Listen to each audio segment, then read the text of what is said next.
What's up, guys? I'm Nobody Special. Yesterday, I made this video about Evergrande officially defaulting according to German research firm DMSA, saying that they had missed their payments on their bonds that the grace period expired yesterday. And within a few hours of that video getting posted, all of a sudden we started to see more anonymously sourced reports from the press that claimed Evergrande actually had made their payments. So which is it? Did they default or didn't they? Ready? Hit it.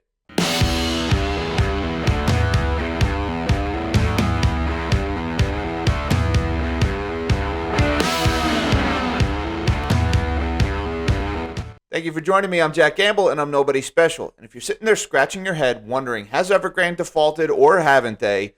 Well, you're not alone. Because yesterday we got this report from German research firm DMSA and Dr. Marco Metzler, who said that they had not received payment on their bonds and that the 30-day grace period had expired, and that they were initiating bankruptcy proceedings against the company, that there was cross-default provisions in these bonds so that a default on one is a default on others. So that seemed like a pretty open and shut case. And at the time, there was no reports to the contrary. And then a few hours later, Bloomberg started to report that some payments had been made. And that although there was still some anonymous sources in there, there was something a little bit different in this Bloomberg report. Now, guys, before we get too far into this, I have to ask you, could you please like this video, subscribe to my channel, and hit that notification bell? It really helps me out, and it helps me to keep this channel growing, and I'd be forever in your debt.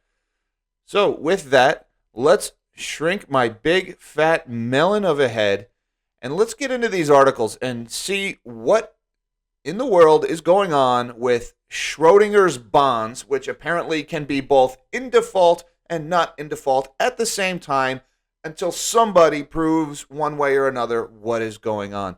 This is in Reuters today. Evergrande dodges default again. Property sector debt concerns linger. This was posted 7 a.m. this morning. All right, and it says bondholders receive overdue coupon payments. Source. Here's this guy, Source, again. Who is this guy? Is he some kind of pop star like the credible witness formerly known as Source? How about a name? Can we get a name? Can somebody stake their reputation that says bondholders received overdue coupon payments according to person with first and last name? No, we get Source. So still with this anonymously sourced flimsy crap, what is going on in the financial press? All right. These people, this is their job. They have an obligation to get quotes with sources, with actual names, and to put that crap in print. All right. I do not understand why all of a sudden an entire industry has set aside its standards and its integrity and now just runs with this anonymous garbage 24/7. It's getting old. All right. People are making investment decisions based on this information, and this is the best that they have to go on. This is baloney, all right? This is baloney sandwiches. Chinese property shares and bonds stage relief rally. Broader liquidity concerns remain, more debts coming due.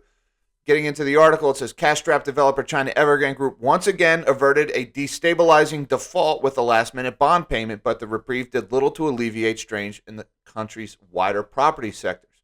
Now, here's one thing that sets this report a little bit different from some of the previous anonymously sourced ones, all right? This one says customers of international clearing firm Clearstream received overdue interest payments on $3 bonds issued by Evergrande, a Clearstream spokesperson said on Thursday.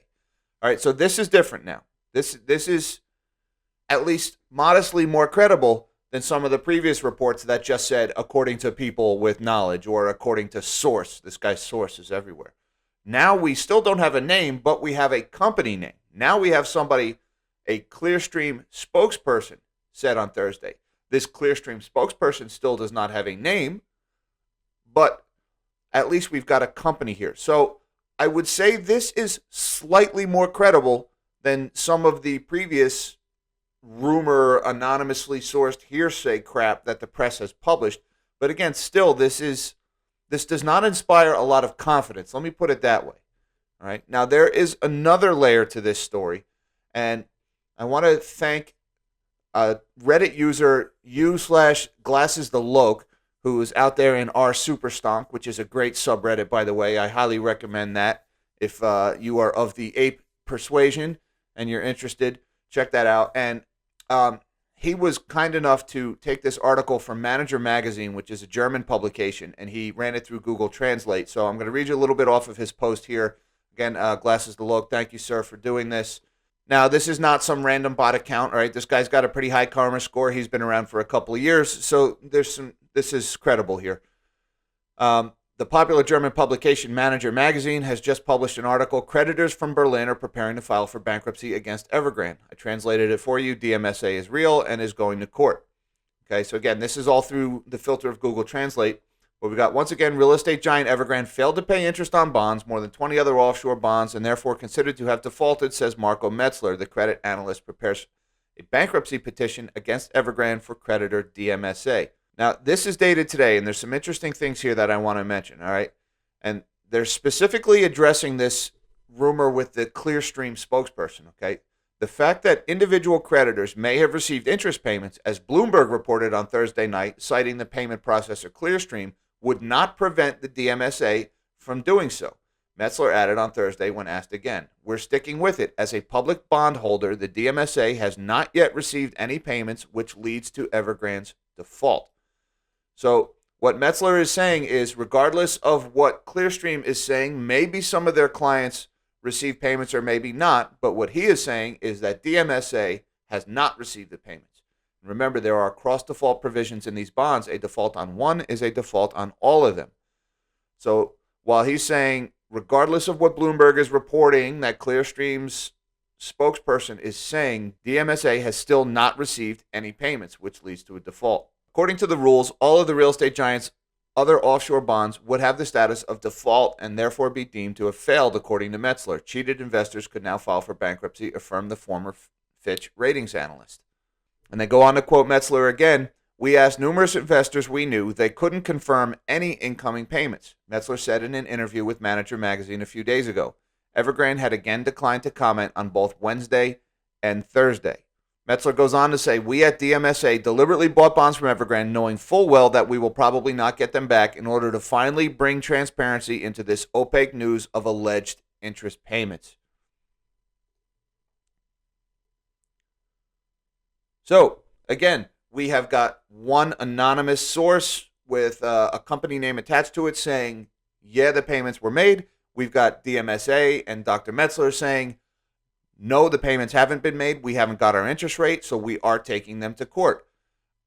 The press does not seem willing to ask questions. Nobody is forcing the company or any of these other firms to come out and say one way or another. So this is very frustrating, folks. Did they default or didn't they? This should not be that hard to figure out, okay? It should be incredibly easy to figure out if a company with $300 billion of debt has defaulted on it or not. What in the wide world of sports is going on in the financial press? So if after hearing and reading all that, you're sitting there still scratching your head saying, did they default or didn't they? I can't say I blame you because I don't know. But I would remind you of a little history lesson. Okay, as the foreclosures in the United States began to pile up in 2005, 2006, 2007, right, all of the banks maintained their AAA ratings on all of these mortgage-backed securities. All right, and they kept selling them to unsuspecting investors, knowing there was garbage in them. And it wasn't until the banks got all of that crap off of their books that they were willing to tell the truth about what was going on in the real estate market and that these loans were actually garbage. And I really hope that's not what's going on this time with these Evergrande bonds and this Chinese junk debt. I really hope that's not the case. Anyways, guys, I apologize for bringing you conflicting information. It's the best we have to go on right now. Unfortunately, if it changes, I will post another video and an update. We're not going to stop following this story. China is a $52 trillion real estate market. There's tens of trillions of dollars in secret debts in these local government finance vehicles and in these wealth management products. These are huge numbers that are being moved around right now. And the fact that we don't have any kind of clarity and any kind of reliable information when this much wealth is at stake is absolutely ludicrous. But we're going to do the best we can with what we've got. Folks, I want to thank you for your time. Thank you for watching this video. Don't forget to give me a thumbs up, subscribe to my channel, and hit that notification bell. In the meantime, live small and dream big.